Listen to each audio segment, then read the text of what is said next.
And now we turn from inflation to that topic we talked about the other night, cell phones in our schools. They are two very different issues, but new technology guidelines unveiled by Robbinsdale schools are attempting to rein in screen time with the same energy that the Fed has been bringing in interest rates. Of course, this is an issue that pretty much every district in the country deals with as a new school year approaches. Kent, we just talked about Minneapolis talking about this issue and then tabling it on Tuesday. Yeah, we were talking about that on Tuesday, Jenna, but the approaches here between these two districts are very different. Minneapolis is considering a policy that would require teachers and their students to collaborate on cell phone guidelines for each classroom. But in Robbinsdale, all high schools have agreed to get tougher on tech. And middle schools, well, they're going to be even tougher.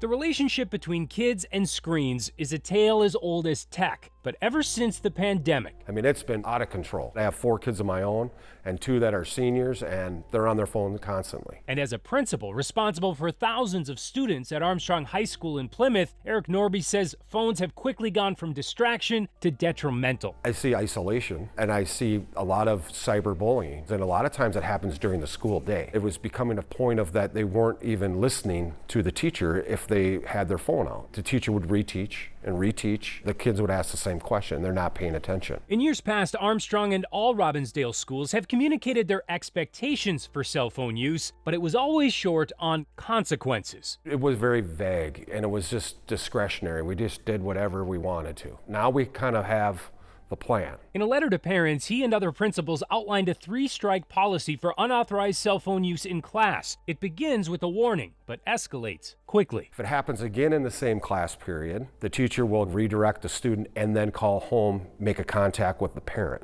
On the second warning. Second warning, the parent will be notified. And if that doesn't work, he says teachers will notify someone else to remove it for the day. Teachers will not touch the phone. We want teachers teaching. We have support staff that will work with the student and the families when it comes to if that phone needs to be taken. He says the goal is to eliminate conflicts and distractions from learning. And that's also why in the district's middle schools, there is even less wiggle room. It's bell to bell. Once the bell goes off, the students, it's away, it's in their locker, and it's there for the day. The district is pointing families to research into the mental health and even the memory impacts when a phone is present during learning, along with polling showing a dramatic turn in preference from parents since the pandemic. We're 2 days into this. I have not received one negative phone call about that we don't like this policy or email. And I've gotten emails that said, thank you for finally doing something about this. Though he certainly knows students will be a tougher sell. For high school, it's only 50 minutes. It's 50 minutes. Can you go 50 minutes without your phone? How hard do you think that will be for some of these kids? I know it's going to be hard. It is an addiction.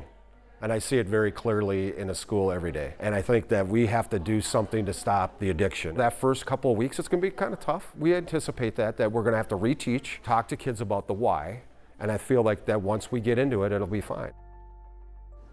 Now, with that student hurdle in mind, Eric says all schools plan to dedicate time during homeroom and study periods during the beginning of the year to educate students on those updated guidelines and the research behind them. By the way, he says this doesn't just apply to phones, but also wireless headphones, other devices that they've been seeing a dramatic rise in classrooms as well, Jana.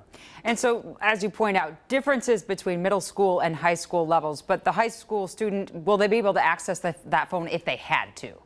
Yeah, oftentimes, especially with high schools, parents bring up security concerns. What if I need to get a hold of my kid? Again, he said teachers aren't going to be taking the phones away. If it escalates, they will, but otherwise they'll have them there if emergencies are needed. And they'll also have the tools there in case this teacher decides to incorporate it in a lesson or give students free time after they've finished a lesson. Makes sense. All right, Kent, thank you so much.